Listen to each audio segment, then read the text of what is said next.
Imagine a sleek, stylish ring that is not just a fashion statement, but also a powerhouse of health tracking technology. This is the Ring Air, a tiny piece of smart wearable tech from Ultrahuman. I've been wearing this for the last week or so, and I wanted to share with you guys my experience. What does this do? What's it like to wear? And can it replace a bigger, bulkier smartwatch? Let's find out.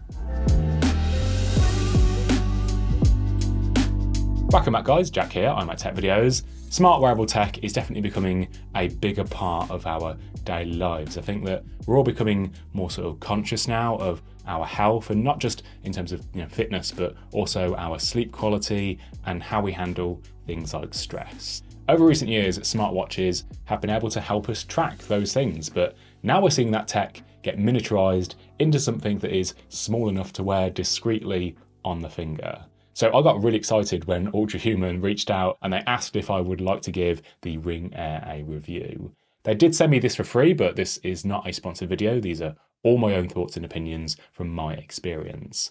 If you do want to check this out for yourself, there'll be a link in the description, which by the way, that will get you guys 10% off one of these. So thank you to Ultrahuman for that.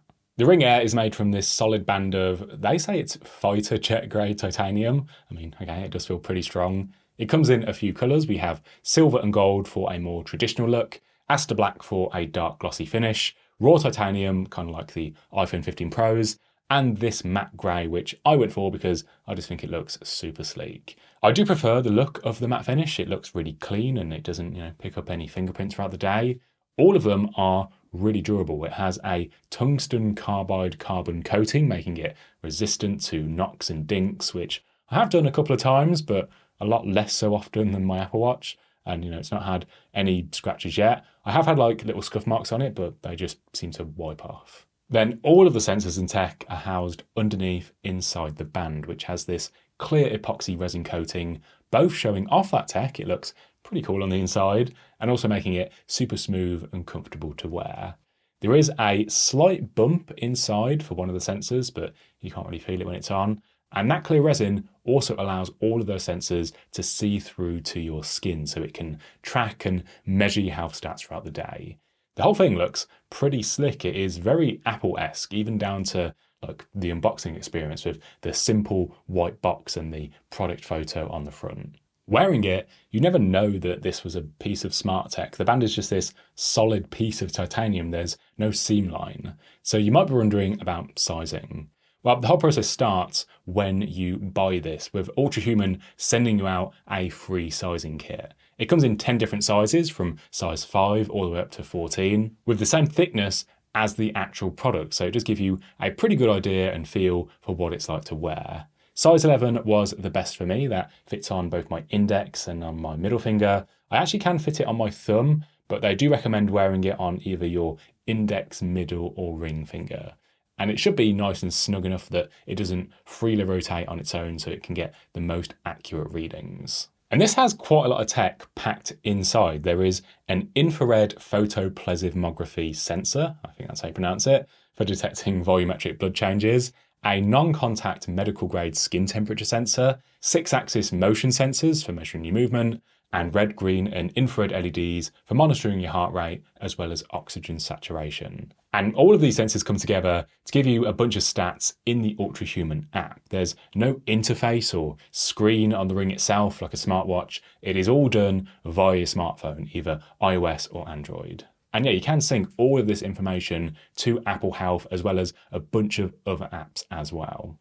The Move Score takes into account your steps and any workouts and general activity throughout the day, and it also gives you an idea for the total calories that you've burnt so far, if that's something that you want to monitor. This one's pretty interesting. It gives you a stress rhythm score, which takes into account your circadian phases throughout the day and indicates when you can handle high levels of stress versus when you can't. And the higher the score, the better that you are at regulating your stress. The dynamic recovery score is for your overall state of well-being. It takes into account things like your resting heart rate variability, skin temperature, sleep quality, and movement. You can see that my stats are pretty good. They are all above or within range, apart from my sleep index, which, yeah, that could definitely be better. And you can tap into each of these to see more information on how to improve them. And there's a whole nother section that is dedicated to sleep with all of the contributing factors to the sleep score and how you can improve it. So for me, getting more sleep is definitely something that I need to work on. I do have to juggle my work life and running this YouTube channel with my personal life as well and travel. And yeah, it all just gets a bit hectic at times with a few late nights. The Ring also tracks as you cycle through different stages of light, deep, and REM sleep, even how much you're turning in bed if you're a more active and fidgety sleeper. And then there's the stats for heart rate, your VO2 max for cardio fitness, your skin temperature. And this is actually something that I can't track on my Apple Watch because this is an old Series 5 which didn't have the temperature tracking. The Ring, of course, is taking a reading from your finger, so it's probably not going to match a thermometer or be the same as your core temperature, but it does still give you an indication of how your skin temperature deviates throughout the day, which can sometimes be an early indicator for stress or an infection or other physiological changes. Throughout the day, you'll get these little nudges that I quite like. These are personalized notifications that give you an insight into your sleeping pattern or your heart rate or when you should start avoiding bright light and wind down and get ready for bed. If you're a coffee drinker, it also lets you know when the best time is to have caffeine to increase your alertness and productivity, and when you should taper it off so that it doesn't mess with your sleep. And I think that's pretty neat and really useful. When it comes to wearability, I found the Ring Air to be really comfortable. I honestly just don't even notice that it's there most of the time, even though I'm not like a big jewelry wearer. And even though compared to a normal band ring, it is a little bit chunkier. It feels really comfortable to wear. Depending on the size you get, it varies from 2.45 to 2.8 millimeters thick and 8.1 mil wide. It's also, as you probably expected, really lightweight, up to 3.6 grams. And I got used to wearing it in just like a day or so, much quicker than when I first started wearing an Apple Watch. It is waterproof up to 100 meters, so you can keep it on when you're swimming or in the shower.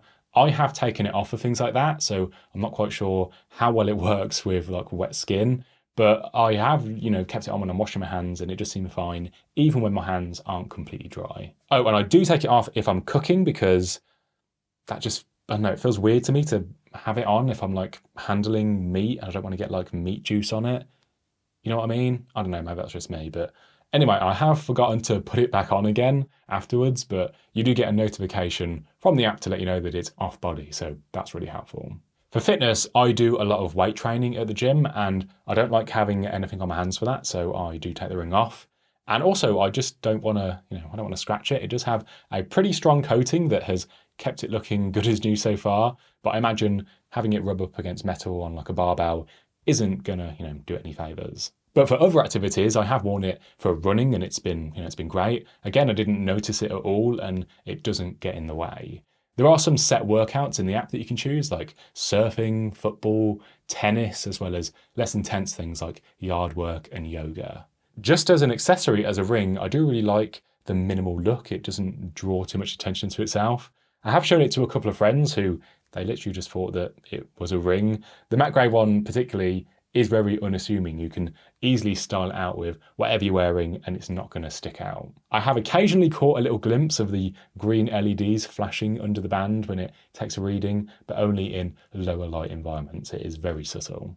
So how does a smart ring compare with a smartwatch? Because I think they both have their own pros and cons. So let's start with the pros of the smart ring. This is a lot more discreet versus a watch. It is smaller and less conspicuous and a better option for those who prefer a minimalist look. You also might not like wearing a smartwatch, or maybe you just prefer wearing an actual mechanical one instead. Well, you can wear the ring to an event with your fancy suit and watch and then still keep tracking your health stats on the finger. The Ring Air is also significantly lighter, making it a lot more comfortable to wear for longer periods. Let me know in the comments how many of you wear a smartwatch at night for sleep tracking, because I know a few people that just don't bother because it's just too big and bulky. So instead, they'll use that time to take it off and put it on charge. The Ring is a lot more comfortable and a lot less noticeable to wear at night. Comparing their durability, the Ring is pretty resistant to everyday wear and tear thanks to the titanium band and coating. The Apple Watch Ultra and the just announced very similar looking Galaxy Watch Ultra are also both made from the same materials, but they are at the top end of their pricing. My Apple Watch is a few years old now, but even for the last few years, the stainless steel case has been looking pretty beat up and scratched if you really take a look. Then also there is battery, and this thing lasts for literally days. I was actually kind of surprised given how tiny the battery is in this. It is just 24 milliamp hours. It is advertised to last up to 6 days. I got 5 out of it, which I think is a bit more realistic. But even with a brand new Apple Watch, you're only probably going to get 2, maybe 3 full days out of it with low power mode. This is the Ring charger, by the way, that you get in the box, along with a lovely long braided USB-C cable. Pretty easy charging process. The Ring just slots on where the bump is, and it takes about 2 to 3 hours for a full charge. Then lastly, there's the simplicity. The Ring Air offers those essential health tracking features with no user interface. There is no screen on this or any way to interact with it. You just wear it on your finger and you go about your day, with the app being the window into the health stats that it collects. But that can also be a con. I mean, one of the things that I like about the Apple Watch is that I can see my notifications on my wrist, and I can ask Siri a question or get it to reply to a text or check the weather or get directions. You can't do any of that kind of stuff with the Ring. With workouts, I do prefer the Apple Watch for the weight training that I do. I think the Ring is definitely better suited to more cardio-based workouts. But if you want to go for a run, then you're going to have to take your phone with you if you want the GPS data of your route, or if you want to listen to any music. You can't keep any music on this thing. Gone are the days when we used to all have dedicated music players with iPods, so you'll still need to bring your phone with you, unlike with the Apple Watch. But again, flipping it on its head, maybe you want to be more disconnected. You want to hear the sounds of nature when you're out running, and you don't want the distractions of notifications and a screen on your wrist. The Ring Air strips everything back to just the health tracking essentials without the distractions. So that's been my experience wearing the Ring Air for the last week or so. I've really liked wearing this tiny little piece of tech. It is very minimal and it doesn't get in the way. I think that for some people, this can definitely be a replacement to a smartwatch if you just want the health tracking side of things without the bells and whistles of a smartwatch. For me, it's not going to make me ditch my Apple Watch yet. I do like it for notifications and things like Apple Pay, and I do find it better for the type of workouts I do with weight training. That said, I am still going to wear both. I do think that they can work really well together. I like the little nudges it gives me throughout the day. It is a lot more comfortable to wear at night, and it is just another way that I can track and get insights on my health. And now it does give me that option to ditch the Apple Watch if I am at an event or going to a wedding and I just want to wear something more traditional on the wrist. Smart rings are definitely in their early days, but I think that they're off to a pretty exciting start, and I am looking forward to see how they evolve over the next few years. The Ring Air will set you back $350 or £330 here in the UK, and there is no monthly subscription to unlock any functionality. It all works straight out the box. Even though the Air doesn't have a big costly display, I think you're definitely having to pay for the cost of miniaturizing all of that tracking tech into something that fits onto the finger. There's a link to the Ring Air in the description, and that link will also give you a 10% discount at the checkout. If you enjoyed the video, then hit the like button and let me know. Let me know what you think of this tiny little piece of wearable tech in the comments. And if you want to see more tech videos from me, you can hit subscribe and the bell. Thanks so much for watching, and I'll see you in the next one.